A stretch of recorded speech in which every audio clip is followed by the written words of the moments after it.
This might be Slash's most famous lick.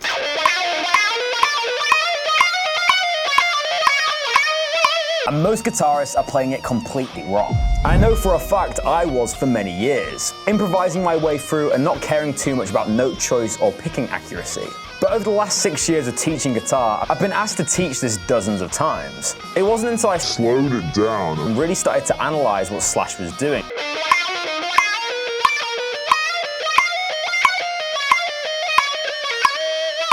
So in today's Squealing Pig Guitars video, I'm going to show you how to play this harmonic minor Slash lick the right way. So grab yourself a guitar and let's get into it. So let's break this riff down. To start off with, you need to be in E flat tuning. Here are the tuning notes. E flat, A flat, D flat, G flat, B flat, E flat. The solo is in the key of E harmonic minor and it's played at 123 BPM. Let's hear it with the metronome now.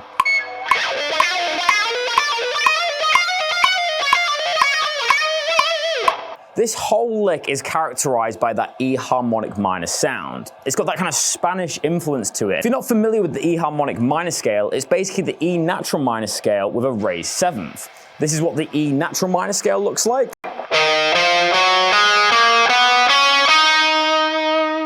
And this is what the E harmonic minor scale sounds like.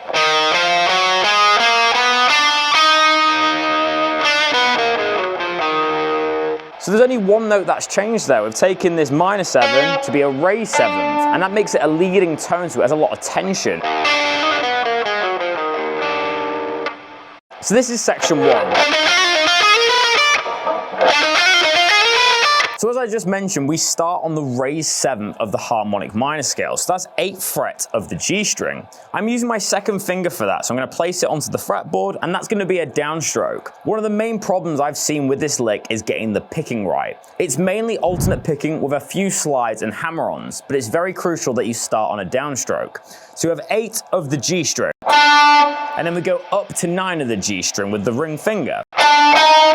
These are 16th notes. And I want to add a little bit of palm muting because that's what Slash does in the original recording.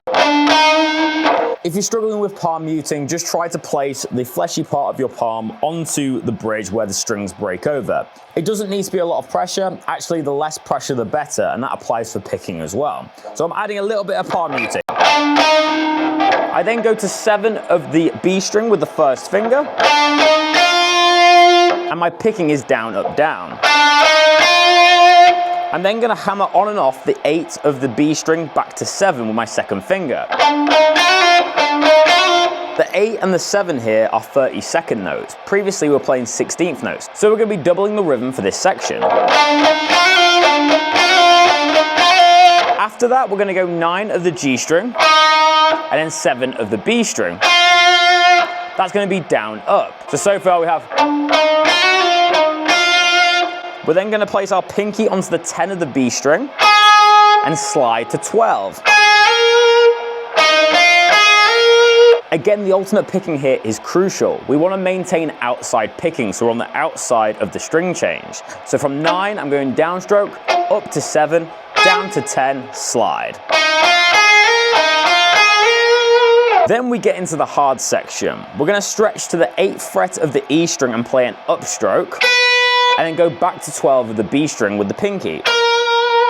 As we're sliding to the 12, then going to the 8 and then back to the 12, it's a smart idea to kind of keep the 12 in the area of the 12 of the B string.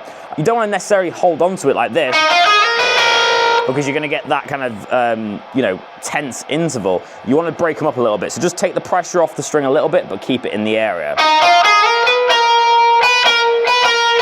Like that. And at this point, again, we're trying to maintain that outside alternate picking. So I'm going up, stroke, down, stroke.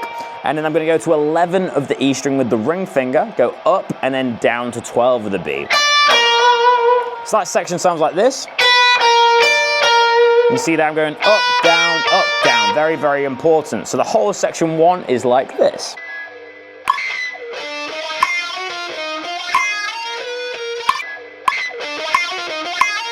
To take this to the pro standard, you want to emphasize where the beat lands. So if you hear me play now, you'll see where I'm kind of hitting a little bit harder, and I'll be emphasizing where the beat lands on the track.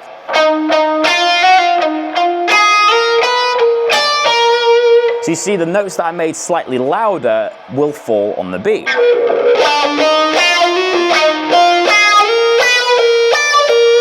Section 2, it almost sounds like an Yngwie Malmsteen lick. So I'm starting with 8 of the E string with an upstroke, and then going to go to the 11 of the E string with a ring finger, and that'll be down. And then I go pinky to the 12 of the E with an upstroke. Up, down, up. Then I'm going to slide to 14. Up, down, up, slide. Making sure that slide isn't rushed and that it's a 16th note. 1, 2, 3, 4. 1, 2, 3, 4.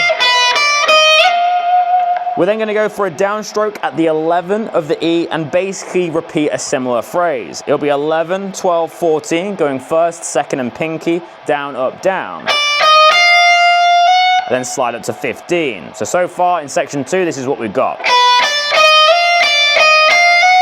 Starting with an upstroke. So here's section 1 and 2 slow.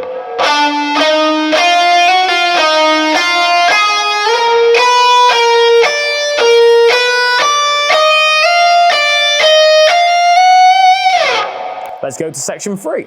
So we're really getting to the end of the lick here. For section 3, it's a very cool kind of alternate picking run with a few pull-offs.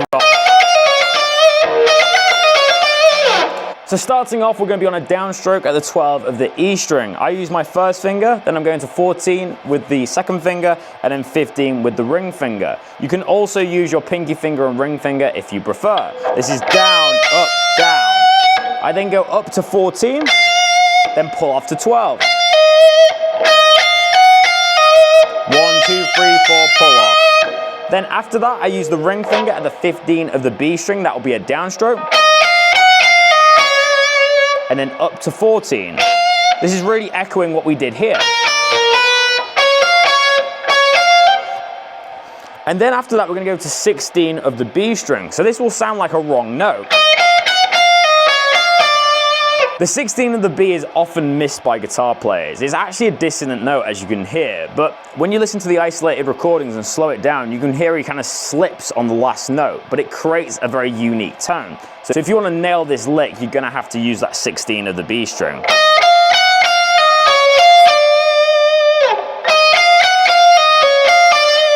So this is it slow.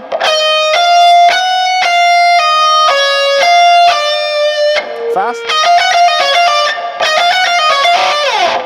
Section 4 is probably the easiest of the bunch, but it's right at the end of the solo, so you've just come through this lightning fast harmonic minor run and you need to make this section hit. So we've got... So starting off with a downstroke, we're going to hit the 12 of the E string with the first finger, and then we're going to do a 32nd note pull off from 14 to 12 of the E string. Then I'm going to go for a downstroke at the 15 of the B, and then upstroke to 12. So slowly we get... Again, we're maintaining that outside alternate picking. Then I'm going to do a full pre-bend on the 15 of the B string. I really want to hear the bend falling rather than rising. But from what I've seen, this is a section of the lick that a lot of people miss out on. So I'm getting a pre-bend and I'm going into the pull-off. You could also add a little bit of a rake there by palm muting the D and the G string before hitting the B. Or you can also raise up the first finger as well. We're then going to finish with a 15th fret of the B full bend, with lots of vibrato. Ideally, you want to have your amplifier set up with a lot of mid-range so you get that lovely sustain. So this is section 4 slow. Section 4 fast. And this is the whole lick slow.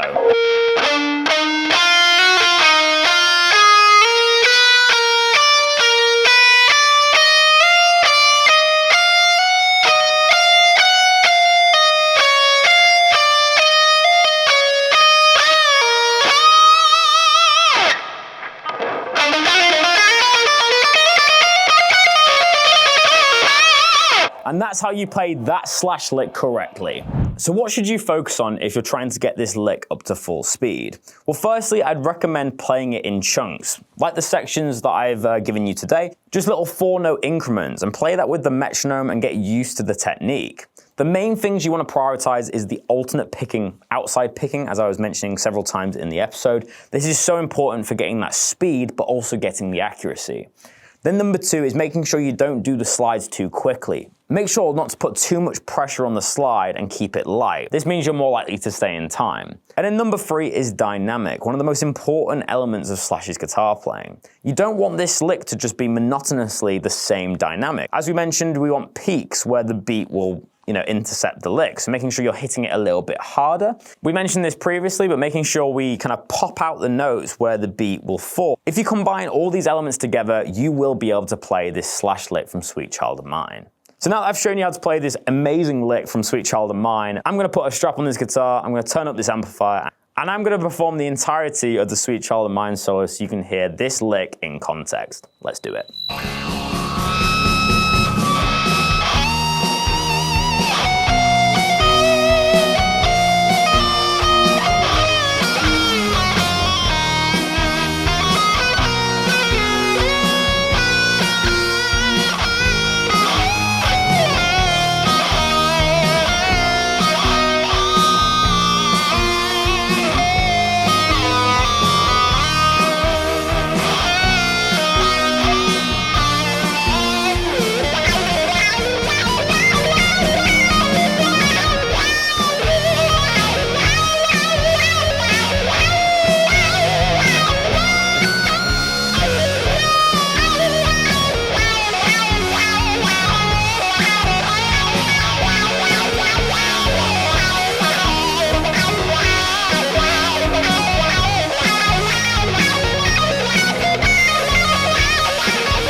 So I hope you've enjoyed my performance of Sweet Child of Mine. I have to say, this is one of my favorite solos of all time. But you might be asking me, Ben, how did you get your tone today? Well, a couple of weeks ago, we actually did do a full video dedicated to getting the Appetite for Destruction tone. You'll notice, though, if you have watched that video, that I'm actually using a different guitar today. This is a 1959 reissue. I think it's a 60th anniversary with a lovely cherry sunburst, but it has them custom Bucker pickups with the unpotted pickup, which for me, I believe is the closest way to get to Slash's tone. A lot of people obviously say to use the Slash signature pickups, but for me, the custom Bucker just has that Slash tone. I'm then running this guitar into a Vox wah-wah pedal. I'll show you it now. This is actually a vintage wah pedal. I think it's from the 70s or the 80s. I can't quite remember. But it's battery powered, no kind of 9-volt DC, but any wah pedal is going to get you close. Anything from Dunlop or Vox is pretty decent, and obviously you can pay crazy money for wah pedals these days, but you just need a simple wah pedal. That's then running into the Spark booster with the mid-range setting engaged, and then I'm going into the Mesa Boogie second channel. I've got the gain and the master pretty hot on this amplifier, but I'm prioritizing not having too much saturation, as in the Sweet Child of Mine solo, there's actually not that much gain if you listen to the isolated tracks. And then the saving grace of this Mesa Boogie Mark V amplifier is the EQ settings. So I'm boosting the 750 and the 2200 setting to get the mid-range through, and you get that really nice kind of quacky tone. If I engage the wah, you've got that ideal kind of intro.